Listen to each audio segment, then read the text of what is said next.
Chers amis internautateurs et internautatrices, bienvenue dans cette nouvelle Trick Track TV. Bonjour. Oh, mais qui a dit ce bonjour? Oh oui, bon, oh bonjour. Oh, bonjour. Alors, nous avons ici, là, à ma gauche, le jeune et sémillant Cyril Demingue, Oui. de chez History Game. C'est marqué dessus. C'est marqué dessus. Ah ben oui, c'est bien fait. Nous, on n'a pas, nous, on ouais. sait pas faire ça. Comme... Et le non moins jeune, mais tout aussi sémillant, Vincent, qui va nous accompagner pour découvrir. Découvrir, ça ne veut rien dire. Pour découvrir cette semaine un jeu qui va arriver chez History en français, Oui. total et complet. Ouais. Endeavor. Endeavor? Oui, tout à fait. En français, Endeavor. Endeavor, oui. Le nom ne va pas changer? Non. Le graphisme non Parce plus? qu'on n'a pas trouvé un meilleur nom, en Ok, fait. Endeavor. Le graphisme aussi, un petit peu quand même. Ouais, ça va être changé ça? En fait, ce qui va changer, c'est que la boîte va être rectangulaire à la Kellus. Rectangulaire. Et du coup, ça ressemblera vraiment à un paquet de cigarettes. Oui, c'est vrai. Parce que quand je regarde ça, moi, je vois un paquet de cigarettes. Mais Mais ça n'a rien à voir avec le tabagisme. Ouais, et non, le ce sont cancer. des cartes marines, en fait. Bah oui, je vois bien, cher monsieur. Ou des très grosses cigarettes. cher monsieur Demingue. De très Oui, ça va. grosses cigarettes. Ouais. Donc c'est un jeu de Carl de Visser, ouais, Carl de Visser, Visser ouais. et Jorat Gregg. Des Australiens, a priori, dont c'est le premier opus. D'accord. Et souhaitons que ce ne soit pas le dernier, car ils m'ont l'air très... Donc Zen Mad Game, mais là il y aura marqué History. History, ouais. D'accord. History Plus. History Plus. Derrière c'est en anglais, mais Ouais. ça sera en français. En gros, ce sera exactement la même chose. Donc c'est un jeu, nous avons des indications quelque part pour nous dire que c'est un jeu pour plus de 12 ans, ce qui Oui. est notre cas à cette table. Oui. 3 à 5 joueurs, Il y a- minimum 3 donc, Il y aura une variante à 2 joueurs qu'on Ah. va proposer sur notre site. qui n'est pas dans la boîte à l'heure Qui actuelle. n'est pas dans la boîte à l'heure actuelle, Ah. car Ne ce sera n'est pas dans la boîte qu'une française. variante, en fait. Ce n'est qu'une variante. Donc là on est 3, ça tombe bien. 90 minutes minimum, c'est un jeu un peu de réflexion où on va Oui, se creuser les méninges. On va voir que c'est très fluide, très rapide, donc vraiment, c'est un jeu, j'irais même 90 minutes maximum normalement, quoi. D'accord, je vais poser cette boîte par devers moi et nous allons écouter Oui. attentivement les explications. Je vais tenter. C'est ma première explication des règles d'Endeavor. Allez, hop. Donc là, tu as fait une mise en place pour Ouais. nous faire gagner du temps. Donc je vois qu'on a chacun notre petit plateau, Ouais. notre couleur. Exactement. On Alors, t'écoute. donc, déjà, nous sommes des grandes puissances coloniales et nous allons éclairer le monde de notre grande puissance coloniale, c'est-à-dire les mettre gentiment sous notre botte. Ouais, ça c'est bien ça. La seule chose qui les sauve un petit peu étant qu'on va aussi pas mal se rentrer dedans, dans le processus. Tu veux Donc, dire se fighter les... tu vas voir que c'est un jeu assez agressif. D'accord.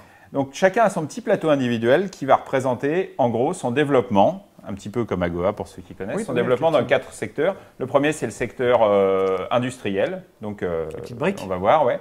Le deuxième c'est le secteur culturel, le troisième l'économique et le quatrième le politique. Politique Pourquoi avec la des culture, boucliers. Pourquoi la culture est-elle avec des amphores? Je ne sais pas. C'est Et un la jeu- politique C'est un joli vase. avec des boucliers. Oui, on se demande pourquoi, mais on va voir pourquoi. Ok. On va voir quand même que les boucliers peuvent servir. Donc, le jeu va se jouer en 7 tours, pas un de plus, pas un de moins. Et je vais vous expliquer comment marche un tour de jeu globalement. Donc, première action du tour de jeu, c'est celle qui marque le tour de jeu, ça va être d'acheter un bâtiment. Donc voilà, au début, on peut acheter un bâtiment en fonction de son niveau industriel. Par exemple, là, vous voyez, au début, on commence tous à 0. On est des minables. Donc, ça limite nos bâtiments à acheter un bâtiment de niveau 1. Donc là, vous avez 3 bâtiments de niveau 1 qui sont les bâtiments qu'on va pouvoir acheter. La mise en place, c'est une mise en place classique. Tu as posé ça Comme ça, au hasard ou il y a c'est 3 calculé? bâtiments de chaque niveau disponibles. D'accord. Donc voilà, il y en a beaucoup plus de niveau 1 parce qu'on va voir que c'est plus facile de construire niveau 1. D'accord. Par la suite, si je suis là, niveau 4, on va dire, là, j'ai accès à tous ces bâtiments-là. Ah oui, le niveau, c'est le nombre de petites briques dessinées. Voilà, c'est pas ce exactement. qui est écrit sur la... Ouais, exactement. Donc voilà, ça c'est plus pour les points de victoire, on verra après. D'accord? Donc première chose, chacun va choisir un bâtiment. Moi par exemple, là, juste pour l'exemple, je vous montre, je prends un workshop. Voilà, j'ai pris un workshop. Quelle est sa particularité? Eh bien, sa particularité, c'est qu'il me donne 2 niveaux industriels. Donc, je monte tout de suite mon niveau là. D'accord. Et désormais, au tour d'après, je pourrais pourras éventuellement acheter un prendre bâtiment deux. de niveau 2. D'accord? Donc, c'était pour l'exemple. Ensuite, deuxième action du tour, on va tous prendre des jetons. Donc, parce que là, on a une réserve de jetons, on n'a pas le droit d'y toucher, sauf à ce moment-là. D'accord. Quoi? Ah, pas le droit de toucher. Non, on n'a pas le droit d'y toucher, non. Donc là, moi, je vois que mon niveau culturel est à 2, donc c'est les gens que j'attire, en gros, dans mon royaume. Eh bien, j'en prends 2 et je les mets là, et c'est avec ces pions-là que je vais pouvoir agir au tour suivant. Ceux-là, fini. Toi, tu attires des gens avec la culture. Tu vis dans un monde Utopiste. utopiste. On va voir, c'est très utopique comme jeu. D'accord. Ensuite, on va faire, et au début, ça ne sert à rien, on va faire ce qu'on appelle des paiements. À savoir que ce jeu donc, va se passer comme ça. À un moment donné, pour agir, on va poser nos pions sur des bâtiments. Les pions qu'on aura amenés là, hein, Voilà. pas ceux-là, pas la On réserve. va les poser là. Ces pions, une fois qu'ils sont là, ils occupent le bâtiment. Et ils l'occupent, c'est-à-dire qu'un autre pion ne peut pas venir, etc. Donc on est gêné par nos propres pions à un moment. Un paiement, c'est l'action qu'on va faire là, ça va servir à récupérer des pions pour les remettre là. Ah, tu payes les gens pour qu'ils quittent les bâtiments. Voilà, en gros, ouais. D'accord. Une espèce de genre de plan social Plan social amélioré. qui les attire avec de la culture. Donc, au début, bah, on voit qu'on a le droit à un paiement, mais ça tombe bien parce qu'on n'a rien. Mettons que je sois comme ça. Au deuxième tour, j'ai le droit à un paiement, donc je vais le reprendre, je vais le remettre là. Donc, ce qui va avoir pour effet d'avoir un pion de plus là, et surtout de libérer ce bâtiment, donc de pouvoir réagir dessus. Donc, je rappelle, on achète un bâtiment, on ramène des pions, ça on le ramènera à tous les tours, on effectue ses paiements. Voilà. Si on veut. On est obligé. Ah, on est obligé. Bon, de toute façon, on est obligé. On a d'accord. Il n'y a pas d'intérêt à ne pas le faire. Donc voilà, une fois qu'on a fait ça, on attaque le tour de jeu à proprement parler. Le tour de jeu à proprement parler, ça va être donc de prendre ces pions-là et de les poser sur des bâtiments pour agir. D'accord. Alors, je vais vous montrer les différentes actions possibles. La première action, qui est la seule action disponible au début du jeu, on va dire, c'est de coloniser. Donc coloniser, voilà comment ça se passe. Je prends un de mes pions, je le pose sur la maison coloniale qu'on a de base, ici, et ça va me permettre de coloniser. Alors coloniser où? Au début, je n'ai pas le choix, c'est forcément en Europe, qui est notre région de départ. D'accord. On voit qu'il y a plein d'autres régions, mais avant de pouvoir les coloniser, il va falloir les ouvrir. Ok, Donc, parce qu'on est dans le passé qu'on n'a pas tout découvert. Exactement. Donc voilà, là par exemple, je dis, ah bah tiens, je colonise, eh bien je vais coloniser ici, par exemple. Comme par hasard. Et là, qu'est-ce que je récupère? Je récupère un petit jeton avec une pièce, donc ça me fait monter automatiquement au niveau d'un cran. D'accord. Voilà, ça c'est l'action coloniser. Une autre action qui est possible. Donc les actions sont en fonction de tous les Ouais. bâtiments qui sont Donc là. c'est-à-dire qu'on peut très bien coloniser et récupérer un Alors petit oui, jeton, alors petit un détail, brick oui, ou effectivement. Si à un moment donné j'arrive à coloniser, vous voyez, il y a des routes. Si j'arrive à coloniser deux bouts d'une route, en plus de récupérer ça, bah, je récupère le pion de la route. Attends, recommence. Alors, C'est mettons très que clair. j'ai colonisé ici, Ouais. c'est bien. Au tour d'après, on dit, ah bah tiens, je vais coloniser ici. Donc je colonise ici, hop. Ce qui est sur le chemin, tu le prends. Voilà, exactement. Donc là, non seulement je récupère ce petit jeton, mais en plus, je récupère ce petit jeton. Et si tu colonises ici, Non, quand même. non, c'est de l'un à l'autre. Vraiment, il D'accord. faut posséder les deux côtés Quelle de la route. gourmandise. Ah, ça n'a rien à voir, monsieur. Je me renseigne sur les possibilités que je vais avoir dans ce jeu pour dominer le monde et t'humilier. Alors, on verra après comment on colonise les autres régions. Pour l'instant, on ne peut pas. Autre action possible, c'est de fretter. Alors, par exemple, on va dire que je vais récupérer un shipyard. Donc, le shipyard, c'est... Tu vas traduire les noms? Oui, tout est traduit. Donc, le shipyard, ça va me permettre de fretter. Alors, comment ça va se passer? C'est une jolie phrase. Oui. C'est une jolie phrase. Le shipyard va lui permettre de fretter. Oui, c'est On vrai. aurait pu penser à frayer, mais non. Non, fretter. Non, mais ça, il faut avoir un... Donc, j'affrète un bateau, T'affrètes un je bateau. l'envoie. Donc, voilà, je prends mon pion, je le pose là, et je vais pouvoir prendre un autre pion chez moi Pour aller fretter. et affréter quelque part. Alors là, on voit qu'il y a des jetons noirs, j'expliquerai après, c'est parce qu'on a fait une disposition à 3 joueurs, qui est une petite amélioration par rapport au jeu qui est proposé. Donc, affréter, comment ça va se passer? Je vais pouvoir me mettre sur le premier rang disponible d'une des pistes de fret, justement. Les Alors, frettes ouais. Ah oui, c'est ça, les Ouais, frettes, voilà. hein, c'est ces choses-là. Des pistes qui mènent vers un tas de cartes, comme vous pouvez voir. Donc il y a 1, 2, 3, 4, 5, 6 frettes. Ouais. Alors, par exemple, je vais dire, ah bah tiens, je choisis celui-là. Hop, je me pose là et je récupère ça. Donc, La culture. paf, plus un cran en culture. D'accord? Ok. Donc, on voit une piste de fret là, ici, qui est comme ça, qui se compose. Quand la piste de fret est terminée, alors on voit qu'il y a des jetons bleus, je les expliquerai tout de suite après. Donc, quand la piste de fret est terminée, On prend la carte. celui qui a la majorité sur la piste de fret va devenir gouverneur. D'accord. En cas d'égalité, c'est celui qui est le plus près de la carte gouverneur. Évidemment, devenir gouverneur, ça va avoir deux effets. Premier effet, je récupère tout ça. De la politique. Donc voilà, boum, trois niveaux de politique. Et deuxième effet, ça va ouvrir la région. C'est-à-dire que maintenant la région est ouverte, on va pouvoir y piocher des cartes et on va pouvoir la coloniser. D'accord, ok. Bah oui. Et donc éventuellement récupérer les jetons de route. D'accord? Ah oui, en plus, oui, on peut aller de là à là et prendre au d'accord. milieu. Donc on a vu la colonisation, on a vu le Le fret. fret. On va voir maintenant le combat. Eh oui. Eh oui, car il y a des combats. Il y a des canons. Alors, D'où les petites cartes bleues. ouais. les petites- Alors le combat, comment petits ça se jetons passe? C'est très simple. On va dire que toi, tu étais installé ici, paisiblement.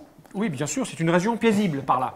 Et moi, je convoite cette région, ma foi. Donc c'est Forcément. Comme c'est une région paisible. c'est dans les régions où on est présent, on peut combattre. Donc voilà, moi par exemple, je dis, alors maintenant, j'utilise mes barracks, Tes baraques. mes casernes. D'accord. Je dois défausser un pion, donc c'est assez coûteux, et je te chasse. Voilà. Donc défausser un pion, c'est virer un de tes pions de là, Ouais. les envoyer... Qui est dans mon port, je dans la le région. je le Et le défausse. sien repart. Et où il va où lui? Le tien, pareil, il dégage.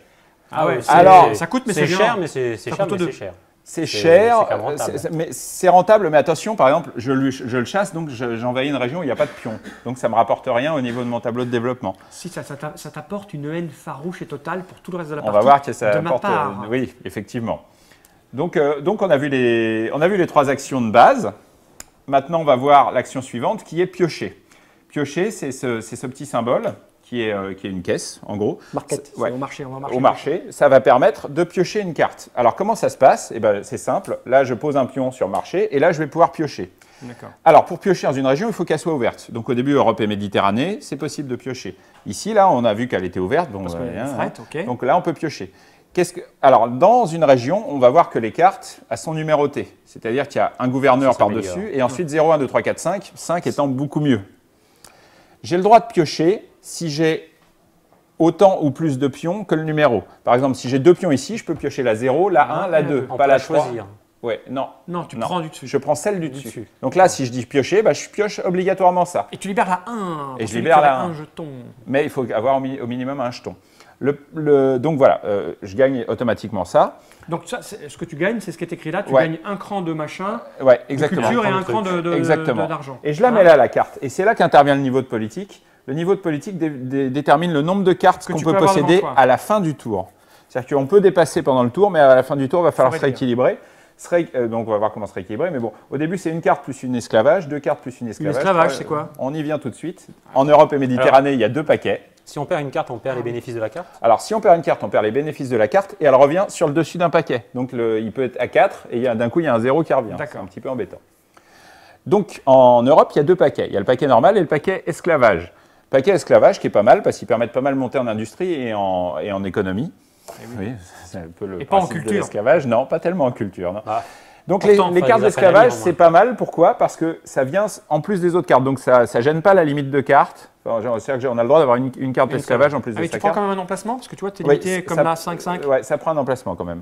D'accord. Donc voilà. Et c'est une seule carte d'esclavage. Ouais. C'est un autre défaut, c'est que la dernière carte du paquet de Méditerranée, c'est abolition de l'esclavage. Aïe. Si cette carte est prise par quelqu'un, toutes les cartes d'esclavage doivent être rendues. Donc on va On perd rebaisser. tous les niveaux. Ah ouais. Et en plus de ça, elle valent -1. -1 Merci point. Scholcher. Ouais.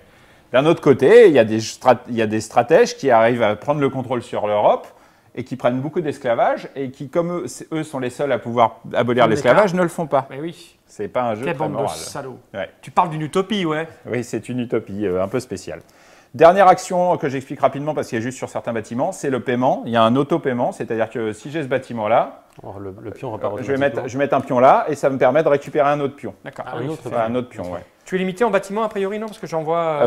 C'est simple. 5, 6, 7. Ouais, il y en a un par tour, donc on va en Ah faire oui, 7. un partout. Autre petite chose, vous voyez qu'il y a pas mal de petits jetons bleus qui sont posés partout.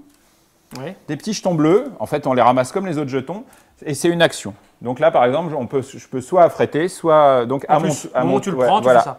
Et le canon? Le canon, c'est une action combat. Et tu vas remplacer quelqu'un. Voilà, exactement. Ouais. C'est une action. À mon tour de jeu, soit j'agis sur un de mes bâtiments, soit je joue une action. Je peux en faire autant que je veux. Les tours sont pas Tout le limités. placement a été aléatoire là. Tout le placement était aléatoire, ce qui fait pas mal de différence d'une partie à l'autre. Aléatoire, sauf le positionnement que tu as dit que c'était spécial à 3 joueurs. Alors, que non, t'as décidé. alors, on a fait un petit truc spécial à 3 joueurs parce qu'on s'est rendu compte, nous, en jouant, qu'on trouvait que le jeu était moins tendu à 3. Donc, ce qu'on a fait, c'est qu'on a défaussé 2 jetons politiques, 2 jetons culture, 1 jeton économique, 1 jeton industrie. Et en lieu et place, on a occulté le premier espace de chaque piste de fret. Donc voilà, c'est un ajustement Istari, on va dire, spécial pour 3 joueurs qu'on vous conseille de jouer. Je sais qu'il y a des des puristes de la règle d'origine. Donc non, je pense pas. Enfin, je pense que le jeu est beaucoup plus tendu comme ça. À 4, à 5, il est très bien. À 3, on le trouve qu'il manque un petit peu de tension. Donc on suggère ce changement. Ouais. Donc, alors là, je vois que tu as une couronne, toi, sur ton plateau. Est-ce que alors ça, parce que c'est tu es... le premier joueur. Ça tourne à tous les tours. Ok. Donc voilà. La variante à 2, ça va amener quoi? La variante à 2, ça va juste permettre de jouer à 2. Oui, mais ça va. Je vais Très refaire ma bien. question. Non, mais... Ici. En quoi va consister la variante à 2? Ça va marcher à peu près pareil. Mais pour 2. Sauf que chaque joueur aura un joueur neutre. Et à chaque fois, il jouera pour lui et il jouera pour le joueur neutre, quoi, en fait. Ce qui va permettre d'occuper... c'est un problème d'occupation de terrain, quoi. Donc, Bon, ça fait beaucoup voilà. d'informations en 10 minutes. Mais Donc ce qu'on va faire, on va jouer. c'est qu'on va jouer. Ouais. Et on va voir ce que ça va donner.